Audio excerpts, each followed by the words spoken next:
ಸ್ನೇಹಿತರೆ, ಈಗ ವಿಶೇಷವಾಗಿ ಈ ಚಾತುರ್ಮಾಸದಲ್ಲಿ ಮಾಡುವಂಥ ನೇಮ ನಿತ್ಯ ದಾನದ ಬಗ್ಗೆ ತಿಳಿಸ್ಕೊಡ್ತಾ ಇದ್ದೆ. ಈಗ ಅದೇ ವಿಡಿಯೋನ ಮುಂದುವರಿಸ್ತಾ ಇದ್ದೇನೆ. ಮುಂದಿನದು ಶಿಲಾಭೋಜನ. ಶಿಲಾಭೋಜನ ಅಂದರೆ ಪ್ರತಿದಿನ ಕಲ್ಲಿನ ಮೇಲೆ ಊಟವನ್ನು ಮಾಡೋದು ಅಂಥೇಳಿ. ಈ ಕಲ್ಲಿನ ಮೇಲೆ ಅಂದರೆ ಒಂದು ಅಂಗಡಿಯಲ್ಲಿ ಒಂದು ತಟ್ಟೆ ಆಕಾರದ ಅಥವಾ ಒಂದು ಚೌಕಾಕಾರದ ಕಲ್ಲನ್ನು ನಿಮಗೆ ಎತ್ತಿ ಇಡಲಿಕ್ಕೆ ಆಗಬೇಕು, ಆ ರೀತಿಯಾಗಿರುವಂಥ ಒಂದು ಕಲ್ಲನ್ನು ತಗೊಂಡ್ಕೊಂಡು ಬರಬೇಕು. ನಿತ್ಯ ಅದರ ಮೇಲೆ ಊಟವನ್ನು ಮಾಡಬೇಕು. ಕೆಲವರು ನೆಲದ ಮೇಲೆ ಕೂಡ ಊಟವನ್ನು ಮಾಡ್ತಾರೆ. ಆದರೆ ಒಂದು ಕಲ್ಲಿನ ಮೇಲೆ ಒಂದು ಕಲ್ಲನ್ನು ಇಟ್ಕೊಳ್ಬೇಕು. ಆ ಕಲ್ಲಿನ ಮೇಲೆ ನಿತ್ಯ ಊಟವನ್ನು ಮಾಡಬೇಕು. ಈ ಚಾತುರ್ಮಾಸ ಕೊನೇ ದಿನವರೆಗೂ ಅಂದರೆ ಈ ದ್ವಾದಶಿವರೆಗೂ ಊಟವನ್ನು ಮಾಡಿ ನಂತರ ದ್ವಾದಶಿ ದಿನ ಚಾತುರ್ಮಾಸದ ಕೊನೆಯ ದ್ವಾದಶಿ ದಿವಸ ಒಂದು ಬೆಳ್ಳಿ ತಾಟು ಅಥವಾ ಕಂಚಿನ ತಾಟು ಯಥಾಶಕ್ತಿ ನಿಮಗೆ ಏನು ಸಾಧ್ಯನೋ ಅದನ್ನು ಅಳಿಯನಿಗೆ ದಾನ ಕೊಡ್ಬೋದು, ಅಥವಾ ಬ್ರಾಹ್ಮಣನಿಗೆ ದಾನ ಕೊಡ್ಬೋದು, ಅಥವಾ ದೇವಸ್ಥಾನಕ್ಕಾದರೂ ತಾಂಬೂಲ ದಕ್ಷಿಣೆ ಸಹಿತ ಒಂದು ತಾಟನ್ನು ಕೊಡಬೇಕು. ಇದನ್ನು ಮಾಡೋದ್ರಿಂದ ಜನ್ಮ ಜನ್ಮಾಂತರದಲ್ಲಿ ದಾರಿದ್ರ್ಯ ದೂರ ಆಗ್ತದೆ ಅಂಥೇಳಿ. ಮುಂದಿನದ ನೇಮವನ್ನು ಹೇಳ್ತೀನಿ ನೋಡ್ರಿ. ಇದು ಕೂಡ ಒಂದು ವಿಶೇಷ ಆದ ಪ್ರತಿ ತಿಂಗಳು ಅಂದರೆ ಚಾತುರ್ಮಾಸದ 4 ತಿಂಗಳು ಒಂದೊಂದು ದಿಕ್ಕಿಗೆ ಮುಖ ಮಾಡಿ ಊಟವನ್ನು ಮಾಡಬೇಕು. ಕೊನೆಯಲ್ಲಿ ಒಂದು ಕೊನೆಯ ದ್ವಾದಶಿ ಇರ್ತದಲ್ಲ, ಚಾತುರ್ಮಾಸದ ಕೊನೆಯ ದ್ವಾದಶಿ ಅಥವಾ ಹುಣ್ಣಿಮೆ ದಿವಸ ಕಂಬ ದೀಪ ಅಂತ ಹೇಳ್ತೇವೆ, ಅಂದರೆ ಮಧ್ಯ ಸಮಯ ಅಂತ ಹೇಳ್ತೇವಲ್ಲ, ಆ ರೀತಿ ಕಂಬದ ದೀಪವನ್ನು ದಾನ ಮಾಡಬೇಕು ಅಂಥೇಳಿ. ಪ್ರತಿ ತಿಂಗಳು ಒಂದೊಂದು ದಿಕ್ಕಿಗೆ ಯಾವ ರೀತಿ ಅಂತಂದರೆ ಪ್ರತಿ ತಿಂಗಳು ಬೆಳಗ್ಗೆ ಅಥವಾ ರಾತ್ರಿ 2 ಹೊತ್ತು ಊಟವನ್ನು ಮಾಡಬೇಕು. ಆಷಾಢ ಶುಕ್ಲ ದ್ವಾದಶಿಯಿಂದ ಶ್ರಾವಣ ಶುಕ್ಲ ದ್ವಾದಶಿವರೆಗೆ ಪೂರ್ವ ದಿಕ್ಕಿಗೆ ಮುಖ ಮಾಡಿ ಊಟವನ್ನು ಮಾಡಬೇಕು. ಅಂದರೆ ನೀವೆಲ್ಲೇ ಹೋಗ್ರಿ, ಏನೇ ಮಾಡಲಿ, ಯಾರ್ದೋ ಮನೆಗೆ ಊಟಕ್ಕೆ ಹೋದ್ರೆ ಏನೇ ಮಾಡಿದರೂ ಕೂಡ ದಿಕ್ಕನ್ನು ತಪ್ಪಿಸಿ ಊಟ ಮಾಡಬಾರ್ದು. ಆಷಾಢ ಶುಕ್ಲ ದ್ವಾದಶಿಯಿಂದ ಶ್ರಾವಣ ಶುಕ್ಲ ದ್ವಾದಶಿವರೆಗೆ ಪೂರ್ವ ದಿಕ್ಕಿಗೆ ಮುಖ ಮಾಡಿ ಊಟ ಮಾಡಬೇಕು. ಶ್ರಾವಣ ಶುಕ್ಲ ದ್ವಾದಶಿಯಿಂದ ಭಾದ್ರಪದ ಶುಕ್ಲ ದ್ವಾದಶಿಗೆ ದಕ್ಷಿಣ ದಿಕ್ಕಿಗೆ ಮುಖ ಮಾಡಿ ಊಟವನ್ನು ಮಾಡಬೇಕು. ಭಾದ್ರಪದ ಶುಕ್ಲ ದ್ವಾದಶಿಯಿಂದ ಅಶ್ವಿನ ಶುಕ್ಲ ದ್ವಾದಶಿಗೆ ಪಶ್ಚಿಮ ದಿಕ್ಕಿಗೆ ಮುಖ ಮಾಡಿ ಊಟವನ್ನು ಮಾಡಬೇಕು. ಅಶ್ವಿನ ಶುಕ್ಲ ದ್ವಾದಶಿಯಿಂದ ಕಾರ್ತಿಕ ಶುಕ್ಲ ದ್ವಾದಶಿವರೆಗೆ ಉತ್ತರ ದಿಕ್ಕಿಗೆ ಮುಖ ಮಾಡಿ ಊಟವನ್ನು ಮಾಡಬೇಕು.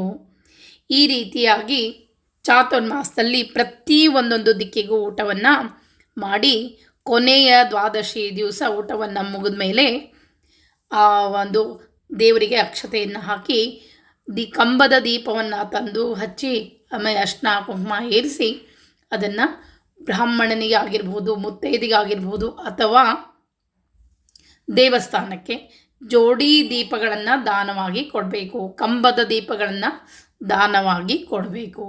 ಇದೊಂದು ವಿಶೇಷವಾಗಿರುವಂಥ ವ್ರತ ಅಂತಲೇ ಹೇಳ್ತೇವೆ. ಈ ವ್ರತಕ್ಕೆ ಬಹಳಷ್ಟು ತೊಂದರೆ ಏನಿಲ್ಲ, ಸರಳವಾಗಿದೆ ಈ ದೀಪ. ಪ್ರತಿ ತಿಂಗಳು ನೀವು ಯಾರದೇ ಮನೆಗೆ ಹೋಗಲಿ, ಎಲ್ಲೇ ಫಂಕ್ಷನ್ಗೆ ಹೋಗಲಿ, ಎಲ್ಲೇ ಹೋಗಲಿ 2 ಹೊತ್ತು ಊಟವನ್ನು ಮಾಡಬೇಕು. ಮತ್ತು ಮಧ್ಯದಲ್ಲಿ ನಿಮಗೆ ತಿನ್ನಬೇಕು ಅನಿಸೆ ತಿನ್ಬೋದು, ಅದು ನಿಮಗೆ ತಿಂಡಿ ತಿನ್ನಬೇಕು, ಮಧ್ಯದಲ್ಲಿ ಮುಸುರೆಯನ್ನು ತಿನ್ನಬಾರ್ದು. ಆದರೆ 2 ಹೊತ್ತು ಊಟವನ್ನು ಮಾಡುವಾಗ ದಿಕ್ಕನ್ನು ಪರಿಪಾಲನೆ ಮಾಡಬೇಕು. ಇದನ್ನು ದೀಕ್ಷಾಧನೆ ಅಂಥೇಳಿ, ದಿಕ್ಕನ್ನು ಆರಾಧನೆ ಮಾಡುವಂಥ ಈ ಒಂದು ವಿಶೇಷ ವ್ರತಕ್ಕೆ ದೀಕ್ಷಾಧನೆ ಅಂತಲೇ ಹೇಳ್ತೇವೆ. ಈ ಊಟದಲ್ಲಿ ಮಾಡುವಂಥ ನಿಯಮಗಳು ಖರೆ ನಮ್ಮ ಬಹಳಷ್ಟು ಫಲವನ್ನು ತಂದುಕೊಡ್ತಾ ಅಂಥೇಳಿ. ಮುಂದೆ ಏಕೋಡಿ ಮುಕುಟ ಅಂತ ಹೇಳ್ತೇವೆ. ಅಂದರೆ ಒಂದೇ ಸಲ ನಮಗೆ ಬೇಕಾದಷ್ಟು ತಟ್ಟೆಯಲ್ಲಿ ಬಡಿಸ್ಕೊಂಬಿಡಬೇಕು. ಒಂದು ಸಲ ಏನು ಬಡಿಸ್ಕೊಳ್ತೇವಲ್ಲ ಅದನ್ನು ಮೌನವಾಗಿ ಊಟವನ್ನು ಮಾಡಬೇಕು. ಎಷ್ಟು ಬಡಿಸ್ಕೊಂಡಿರ್ತೇವೋ ಅಷ್ಟು ಮಾತ್ರ ಊಟ ಮಾಡಬೇಕು. ಒಂದೇ ಸಲ ನಮಗೆ ಬೇಕಾಗುವಷ್ಟು ಬಡಿಸ್ಕೊಳ್ಬೇಕು. ಅದನ್ನು ಮೌನವಾಗಿ, ಮಧ್ಯದಲ್ಲಿ ಮಾತಾಡಬಾರ್ದು. ಮಾತಾಡಿದರೆ ಒಂದು ಮರದ ತುಂಬ ನಾವು ಕಡುಬನ್ನು ಮಾಡಿ ದಾನವಾಗಿ ಕೊಡಬೇಕಾಗ್ತದೆ. ಅದಕ್ಕಾಗಿ ಮಾತನಾಡದೆ ಊಟವನ್ನು ಮಾಡಬೇಕು. ಕೊನೆಯಲ್ಲಿ ಈ ದ್ವಾದಶಿವರೆಗೂ, ಚಾತುರ್ಮಾಸದ ಕೊನೆಯ ದ್ವಾದಶಿವರೆಗೂ ಈ ರೀತಿ ಮಾಡಿ ಒಂದು ತಟ್ಟೆಯಲ್ಲಿ, ತಾಬಾಣ ತಟ್ಟೆಯಲ್ಲಿ ಎಲ್ಲ ತರಹದ ಪದಾರ್ಥ, ಅಕ್ಕಿ, ಬೇಳೆ, ಬೆಲ್ಲ ಮತ್ತು ನಾನಾ ರೀತಿಯ ತುಪ್ಪ, ಈ ರೀತಿ ನಾನಾ ರೀತಿ ತರಕಾರಿಗಳನ್ನು ಎಲ್ಲವನ್ನು ಇಟ್ಟು ಅದರ ಜೊತೆ ಒಂದು ಗಂಟೆಯನ್ನು ಇಟ್ಟು ದಾನವಾಗಿ ಕೊಡಬೇಕು. ಇದು ಬಹಳ ಏಕೋಡಿ ಮುಕ್ಕುಟ ಅಂತ ಹೇಳ್ತೇವೆ. ಇದಕ್ಕೆ ಮೌನವಾಗಿ ಊಟವನ್ನು ಮಾಡಬೇಕು, ಮಧ್ಯದಲ್ಲಿ ಮಾತನಾಡಬಾರ್ದು. ಗಂಟೆಯ ದಾನವನ್ನು ದೇವಸ್ಥಾನಕ್ಕಾಗಿರ್ಬೋದು ಅಥವಾ ಅಲ್ಲಿ ಪೂಜೆ ಪುನಸ್ಕಾರ ಮನೆ ಮಾಡ್ತಿರ್ತಾರೋ ಅಲ್ಲಿ ಪೂಜೆ ದಾನವಾಗಿ ಕೊಟ್ಟರೆ ಒಳ್ಳೆಯದು. ಇನ್ನೂ ಸರಳವಾಗಿರೋದು ಇನ್ನೊಂದು ವ್ರತ ಹೇಳ್ತೇನೆ ನೋಡ್ರಿ. ಊಟ ಮಾಡುವಾಗ ನಿತ್ಯ ನಾವು ಎಡಗೈಯಲ್ಲಿ ನೀರು ತಗೊಂಡ್ಕೊಂಡು ಕುಡಿತೇವೆ. ಆದರೆ ಈ ಚಾತುರ್ಮಾಸದಲ್ಲಿ ನಾವು ಊಟ ಮಾಡುವಾಗ ಬಲಗೈಯಲ್ಲಿ ನೀರು ಕುಡಿದು ಎಂಜಲ್ ಕೈಯಲ್ಲೇ ನೀರನ್ನು ಕುಡಿಬೇಕು. ಆ ರೀತಿಯಾಗಿ ಒಂದು ನಿಯಮವನ್ನು ಹಿಡಿಬೇಕು. ಕೊನೆಗೆ ಒಂದು ಬೆಳ್ಳಿ ಲೋಟ ದಾನವನ್ನು ಕೊಡಬೇಕು. ನೀವು ಬೆಳ್ಳಿ ಲೋಟದಾನ ಕೊಡಲಿಕ್ಕಾಗಲಿಲ್ಲ ಅಂದರೆ ಹಿತ್ತಾಳೆ ಲೋಟವಾದರೂ ದಾನವಾಗಿ ಕೊಡಬೇಕಾಗ್ತದೆ. ಚಾತುರ್ಮಾಸ ಪರ್ಯಂತ ಬಲಗೈಯಲ್ಲಿಯೇ ನೀರನ್ನು ಕುಡಿಬೇಕು. ಬಲಗೈಯಲ್ಲಿ ನೀರು ಕುಡಿದು ಊಟ ಮಾಡಿದ ಕೈಯಲ್ಲೇ ನೀರು ಕುಡಿದು ನಂತರ ಕೊನೆಯ ದ್ವಾದಶಿ ದಿವಸ ಬೆಳ್ಳಿ ಲೋಟ ಅಥವಾ ಹಿತ್ತಾಳಿ ಲೋಟವನ್ನು ನೀವು ದಾನವಾಗಿ ಕೊಡಬೇಕಾಗ್ತದೆ. ಏನೇ ಕೊಡ್ರಿ, ತಾಂಬೂಲ ದಕ್ಷಿಣೆ ಇಲ್ಲದೆ ಕೊಡ್ಲಿಕ್ಕೆ ಬರೋದಿಲ್ಲ. ಇನ್ನು ಮುಂದಿನದು ವಿಶೇಷ ಆದ ನೋಡ್ರಿ, 2 ಡಬ್ಬಿಯನ್ನು ತಗೋಬೇಕು. ಸ್ಟೀಲ ಅಥವಾ ಹಿತ್ತಾಳೆ ಡಬ್ಬಿ ಯಥಾಶಕ್ತಿ. ನಮಗೆ ಹಿತ್ತಾಳೆ ಆಗೋದಿಲ್ಲ ಅಂದರೆ ಸ್ಟೀಲ್ ಡಬ್ಬಿ ಕೂಡ ಕೊಡಬಹುದು.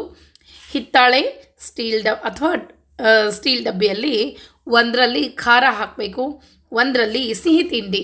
ಈಗ ಒಂದ್ರಾಗ ಅವಲಕ್ಕಿ ಹಾಕ್ಬೋದು, ಇನ್ನೊಂದರಲ್ಲಿ ಉಂಡಿಯನ್ನು ಹಾಕಿ ಪ್ರತಿ ದ್ವಾದಶಿ ಒಂದು ಮುತ್ತೈದೆಯನ್ನು ಕರೆದು ಉಡಿ ತುಂಬಿ ದಕ್ಷಿಣೆ, ತಾಂಬೂಲ ದಕ್ಷಿಣೆ ಸಹಿತ ಈ ಫಲಹಾರ ದಾನವನ್ನು ಕೊಡೋದ್ರಿಂದ ಯಾವುದೂ ನಿಮ್ಮ ಜನ್ಮಾಂತರದಲ್ಲಿ ಈ ದಾರಿದ್ರ್ಯ ಅನ್ನೋದು ನಿಮ್ಮ ಮನೆಗೆ ಬರೋದಿಲ್ಲ ಅಂಥೇಳಿ. ಅದಕ್ಕಾಗಿ ಇದು ಬಹಳಷ್ಟು ಜನರು ಕೊಡ್ತಾರೆ. ಒಂದು ಡಬ್ಬದಲ್ಲಿ ನಿಮ್ಗೆ ಏನು ಅನಿಸುತ್ತೋ ಅದು ಮಾಡ್ಬೋದು. ಒಂದು ಖಾರದ್ದು ಹಾಕ್ಬೋದು, ಅದ್ರ ಮೊಸರಿ ಹಾಕಬಾರ್ದು. ಫಲಹಾರ ಅಂತ ಹೇಳ್ತೇವೆ. ಅದು ಒಂದ್ರಾಗ ಚಕ್ಲಿ, ಒಂದ್ರಾಗ ಕರ್ಚಿಕಾಯಿ ಹಾಕ್ಬೋದು, ಒಂದ್ರಾಗ ಅವಲಕ್ಕಿ ಹಾಕ್ಬೋದು, ಒಂದ್ರಾಗ ಉಂಡಿ ಹಣ್ಣು ಹಾಕ್ಬೋದು. ನಿಮಗೆ ಏನು ಸಿಹಿ ತಿಂಡಿ ಬರುತ್ತೋ ಒಂದರಲ್ಲಿ ಹಾಕಬೇಕು, ಜೊತೆಗೆ ಖಾರದ್ದು ಏನು ಬರುತ್ತೋ ಒಂದರಲ್ಲಿ. ಈ ರೀತಿಯಾಗಿ ಮಾಡಿ ಅವನ್ನ ದಾನವಾಗಿ ಕೊಟ್ಟಾಗ ವಿಶೇಷ ಫಲಪ್ರಾಪ್ತಿ ಆಗ್ತದೆ ಅಂಥೇಳಿ.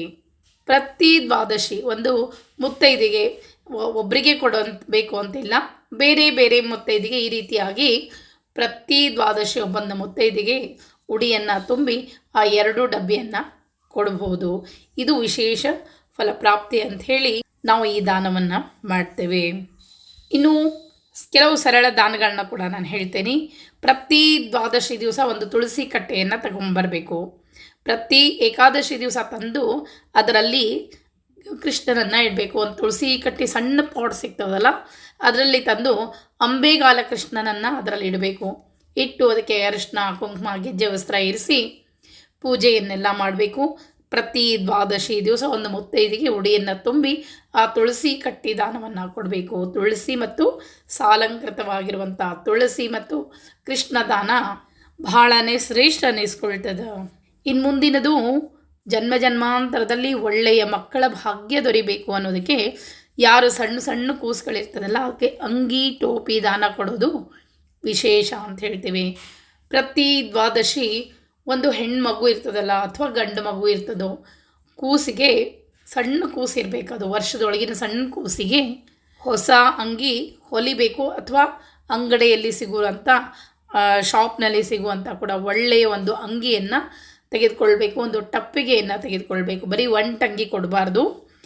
ಆ ಸಣ್ಣ ಕೂಸಿಗೆ ಒಂದು ಅಂಗಿ ಮೇಲೆ ಟೊಪ್ಪಿಗೆಯನ್ನು ಇಟ್ಟು ದಾನವಾಗಿ ತಾಂಬೂಲ ದಕ್ಷಿಣೆ ಆ ತಾಯಿಗೆ ಉಡಿ ತುಂಬಬೇಕು. ಕೂಸಿನ ತಾಯಿಗೆ ಉಡಿ ತುಂಬಿ ತಾಂಬೂಲ ದಕ್ಷಿಣೆ ಆ ತಾಯಿಗೆ ಕೊಡಬೇಕು.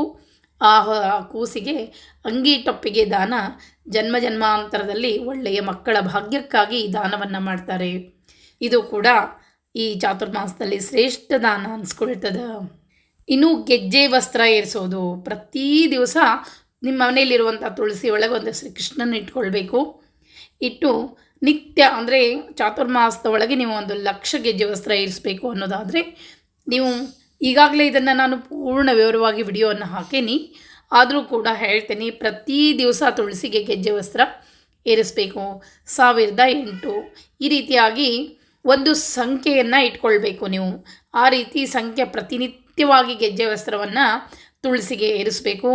ಕೊನೆಯಲ್ಲಿ ಪ್ರತಿನಿತ್ಯ ಗೆಜ್ಜೆ ವಸ್ತ್ರವನ್ನು ಏರಿಸಿ 1 ಪ್ರದಕ್ಷಿಣೆ 2 ಪ್ರದಕ್ಷಿಣೆಗೆ ನಮಸ್ಕಾರಗಳನ್ನು ಹಾಕಿ ಈ ರೀತಿಯಾಗಿ ಪ್ರತಿ ದಿವಸ ನೀವು ತುಳಸಿಗೆ ಗೆಜ್ಜೆ ವಸ್ತ್ರವನ್ನು ಏರಿಸಬೇಕು. ಮುಟ್ಟಾದಾಗ 4 ದಿವಸ ಬರೋದಿಲ್ಲ.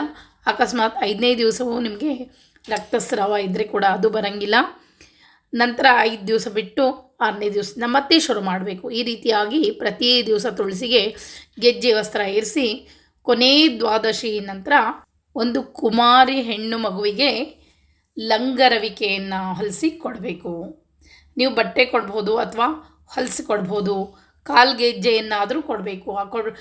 ಏನು ಒಂದು ಮಗು ಇರ್ತದಲ್ಲ, ಆ ಮಗುವಿಗೆ ಸರ, ಬಳಿ, ಒಂದು ಲಂಗ ರವಿಕೆ ಈ ರೀತಿಯಾಗಿ ಕೊಡೋದ್ರಿಂದ ಮಹಾಲಕ್ಷ್ಮಿ ಪ್ರೀತಳಾಗ್ತಾಳಂತೆ. ಅದಕ್ಕಾಗಿ ಮನೆಯಲ್ಲಿರುವಂಥ ವಸ್ತ್ರ ದಾರಿದ್ರ್ಯ ಹೋಗಬೇಕು ಅಂದರೆ ಈ ಚಾತುರ್ಮಾಸಲ್ಲಾದರೂ ಈ ಗೆಜ್ಜೆ ವಸ್ತ್ರ ವ್ರತವನ್ನು ಮಾಡಬೇಕು ಅಂಥೇಳಿ.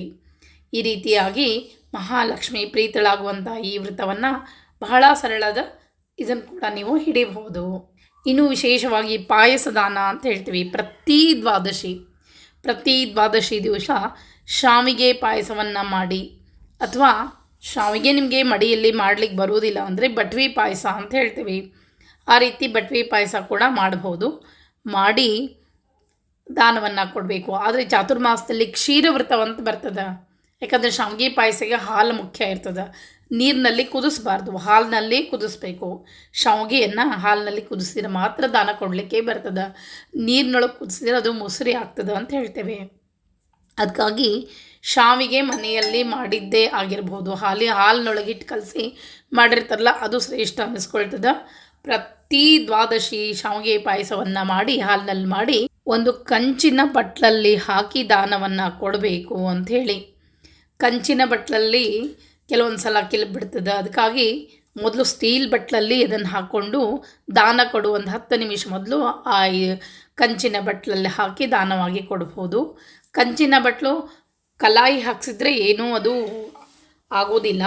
ಆದರೆ ಕಲಾಯಿ ಹಾಕಿಲ್ಲ ಅಂತಂದ್ರೆ ಸ್ವಲ್ಪ ತೊಂದರೆ ಆಗ್ಬೋದು. ಅದಕ್ಕಾಗಿ ಕಂಚಿನ ಪಾತ್ರೆಯಲ್ಲಿ ದಾನ ಕೊಡೋಕ್ಕಿಂತ ಮುಂಚೆ ಅದನ್ನು ಸ್ಟೀಲ್ ಬಟ್ಲಲ್ಲಿ ಹಾಕಿಟ್ಕೊಳ್ಬೇಕು. ನಂತರ ಕೊಡುವಾಗ ಕಂಚಿನ ಬಟ್ಲಲ್ಲಿ ಕೂಡ ಹಾಕಿ ಕೊಡಬೇಕು. ಇಲ್ಲಿ ಇನ್ನೊಂದು ನೆನ್ಪಿಟ್ಕೊಳ್ಳಿ, ಕ್ಷೀರವ್ರತದಲ್ಲಿ ಹಾಲು ಬರೋದಿಲ್ಲ.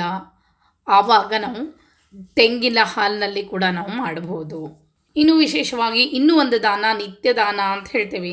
ಪ್ರತಿನಿತ್ಯ ಒಂದು ದಿವಸ ಅಕ್ಕಿ ಕೊಡಬೇಕು, ಒಂದು ದಿವಸ ಬೇಳೆಯನ್ನು ಕೊಡಬೇಕು. ಈ ರೀತಿಯಾಗಿ ನಾವು ಆಹಾರ ಪದಾರ್ಥಗಳಲ್ಲಿ ಎಷ್ಟು ಪದಾರ್ಥಗಳನ್ನು ಬಳಸ್ತೇವೋ ಅಷ್ಟು ಪದಾರ್ಥಗಳನ್ನು, ಅಂದರೆ ಅಕ್ಕಿ, ಬೇಳೆ, ಬೆಲ್ಲ, ಜೀರಿಗೆ, ಹವಿಜ ಈ ರೀತಿಯಾಗಿ ನಿಮಗೆ ಏನು ತಿಳಿಯುತ್ತೋ ಪ್ರತಿನಿತ್ಯ ಒಂದು ವಸ್ತುವನ್ನು, ಅಂದರೆ ದಿನಸನ್ನು ದಾನವಾಗಿ ಕೊಡಬೇಕು. ತಾಂಬೂಲ ದಕ್ಷಿಣೆ ಸಹಿತ. ಎಲ್ಲಿ ಕೊಡ್ತೀರಾ? ಈಗ ನಿಮಗೆ ಎಲ್ಲಿ ಅನ್ನದಾನ ನಡೀತಿರ್ತದೆ, ಎಲ್ಲಿ ಬ್ರಾಹ್ಮಣ ಆಗಿರ್ತದೆ, ಮುತ್ತೈದೆ ಇರ್ತದೆ, ಯಾರಿಗಾಗುತ್ತೋ ಅವರಿಗೆ ನೀವು ಈ ರೀತಿಯಾಗಿ ಪ್ರತಿಯೊಂದು ಒಂದೊಂದು ವಸ್ತುವನ್ನು ದಾನವಾಗಿ ಕೊಡ್ತಾ ಹೋಗಬೇಕು. ಆ ಕೊಟ್ಟ ವಸ್ತುವನ್ನು ಮತ್ತೆ ಹಿಂತಿರುಗಿ ನೋಡಬಾರ್ದು. ಇಲ್ಲಿ ನಾವು ವೃತ್ತದ ನಿಯಮಗಳನ್ನು ಪಾಲಿಸಿದರೆ ಮಾತ್ರ ನಮಗೆ ಆ ಎಲ್ಲ ಫಲಗಳು ಪ್ರಾಪ್ತಿಯಾಗ್ತದೆ ಅಂತ ಹೇಳ್ತೀವಿ. ಅದಕ್ಕಾಗಿ ಯಾವುದೇ ಒಂದು ವಸ್ತುವನ್ನು ಕೊಟ್ಟು ಹಿಂತಿರುಗಿ ಬರಬೇಕು, ಮತ್ತು ಆ ವಸ್ತುವನ್ನು ನೋಡಬಾರ್ದು ಅಂಥೇಳಿ. ಇಲ್ಲಿ ಇನ್ನೂ ಒಂದು ದಾನ ಹೇಳ್ತೀನಿ. ಪ್ರತಿ ದ್ವಾದಶಿಯೊಳಗೆ 2 ದೊನ್ನೆಯನ್ನು ತಗೊಳ್ಬೇಕು. ದೊನ್ನೆಗಿಂತ ಅವರಿಗೆ ಉಪಯೋಗವಾಗಿರುವಂಥ ಸ್ಟೀಲ್ ಗಿಂಡಿ ಇರ್ತದಲ್ಲ, 2 ಸ್ಟೀಲ್ ಗಿಂಡಿಗಳನ್ನು ತೆಗೆದುಕೊಳ್ಬೇಕು. ಒಂದರಲ್ಲಿ ಬೆಲ್ಲ, ಸಕ್ಕರೆ. ಚಾತುರ್ಮಾಸದ 4 ತಿಂಗಳಲ್ಲಿ ಒಂದೊಂದು ಪದಾರ್ಥವನ್ನು ಕೊಡಬೇಕು. ಈ ಪ್ರಥಮ ತಿಂಗಳಲ್ಲಿ ಬೆಲ್ಲ ಸಕ್ಕರೆಯನ್ನು ಕೊಡಬೇಕು. ಅಂದರೆ ಒಂದು ಗಿಂಡಿಯಲ್ಲಿ ಬೆಲ್ಲ, ಒಂದು ಗಿಂಡಿಯಲ್ಲಿ ಸಕ್ಕರೆಯನ್ನು ಹಾಕಿ ದಾನ ಕೊಡಬೇಕು. 2ನೇ ತಿಂಗಳಲ್ಲಿ ಎಣ್ಣೆ, ತುಪ್ಪವನ್ನು ದಾನ ಕೊಡಬೇಕು. ಮತ್ತು 3ನೇ ತಿಂಗಳಲ್ಲಿ ಹಾಲು, ಮೊಸರನ್ನು ಕೊಡಬೇಕು. ಮುಂದಿನ ತಿಂಗಳಲ್ಲಿ ಜೇನುತುಪ್ಪ ಮತ್ತು ಒಣ ದ್ರಾಕ್ಷಿಯನ್ನು ಒಟ್ಟಾಗಿ ಈ ರೀತಿಯಾಗಿ 2 ಅಥವಾ ನಾವು ಎಲ್ಲವನ್ನು ಒಂದೇ ಸಲ ಕೊಡ್ತೇವೆ ಅಂದರೆ ಹಾಗೂ ಮಾಡ್ಬೋದು.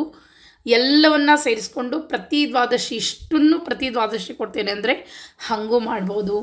ಎಲ್ಲವನ್ನು ಏನೇನು ಹೇಳಿದೆಲ್ಲ, ಬೆಲ್ಲ, ಸಕ್ಕರೆ, ಹಾಲು, ಮೊಸರು, ಎಣ್ಣೆ, ತುಪ್ಪ, ಈ ಹಾಲು ಮೊಸರು ವೃತ್ತದ ನಿಯಮವನ್ನು ಪಾಲಿಸ್ಬೇಕಾಗ್ತದೆ. ಯಾವ ತಿಂಗಳಲ್ಲಿ ನಾವು ಹೇಳ್ತಾ ಹೋಗ್ತೇನೆ ನಿಮಗೆ ಹಾಲು ಮೊಸರು ಬರುವುದಿಲ್ಲ ಅಂಥೇಳಿ, ಆ ತಿಂಗಳು ಮಾತ್ರ ದಾನವನ್ನು ಕೊಡಬಾರ್ದು. 2 ಗಿಂಡಿ ತಗೊಳ್ಬೇಕು. ಒಂದೊಂದು ಗಿಂಡಿಯಲ್ಲಿ ಒಂದೊಂದನ್ನು ಹಾಕಬೇಕು. ಒಂದು ಹಿತ್ತಾಳಿ ತಟ್ಟೆಯಲ್ಲಿ ಇಟ್ಟು ದಾನವಾಗಿ ಕೊಡಬೇಕು. ಇನ್ನು ಪ್ರತಿ ದ್ವಾದಶಿ ಒಂದು ಬ್ರಾಹ್ಮಣ ಮುತ್ತೈದೆಗೆ ಕಾಲನ್ನು ತೊಳಿಬೇಕು. ಬೆಲ್ಲ ಮತ್ತು ತಾಂಬೂಲ ದಕ್ಷಿಣೆ ಸಹಿತ ಆ ಹೆಣ್ಣು ಮಗಳಿಗೆ ಅಂದರೆ ಆ ಮುತ್ತೈದೆಗೆ ಉಡಿಯನ್ನು ತುಂಬಬೇಕು. ಒಂದು ತೆಂಗಿನಕಾಯಿ, ಕುಪ್ಪಸ, ತಾಂಬೂಲ ದಕ್ಷಿಣೆ ಕೊಟ್ಟು ಉಡಿ ತುಂಬಬೇಕು. ಬ್ರಾಹ್ಮಣನಿಗೆ ಬೆಲ್ಲ ಮತ್ತು ತಾಂಬೂಲ ದಕ್ಷಿಣೆಯನ್ನು ಕೊಟ್ಟು ನಮಸ್ಕಾರ ಮಾಡಬೇಕು.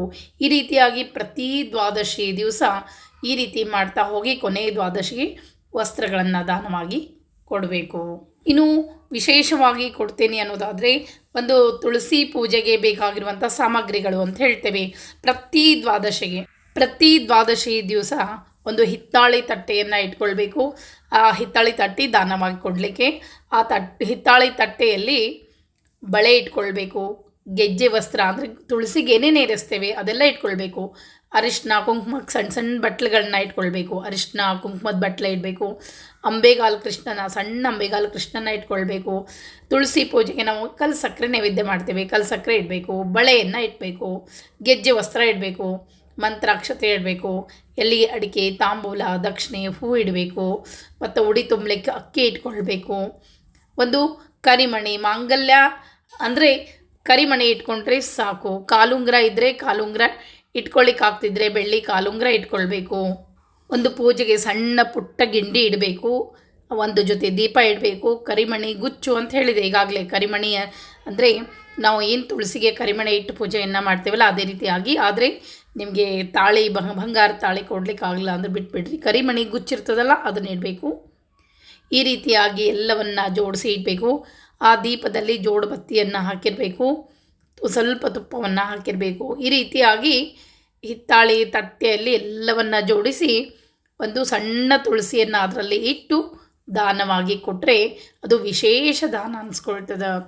ತುಳಸಿ ಪೂಜೆಗೆ ಬೇಕಾಗಿರುವಂಥ ಎಲ್ಲ ಸಾಮಗ್ರಿಗಳನ್ನು ಆ ತಟ್ಟೆಯಲ್ಲಿ ಜೋಡಿಸ್ಬೇಕು. ಏನೇನು ಹೇಳಿದೆ?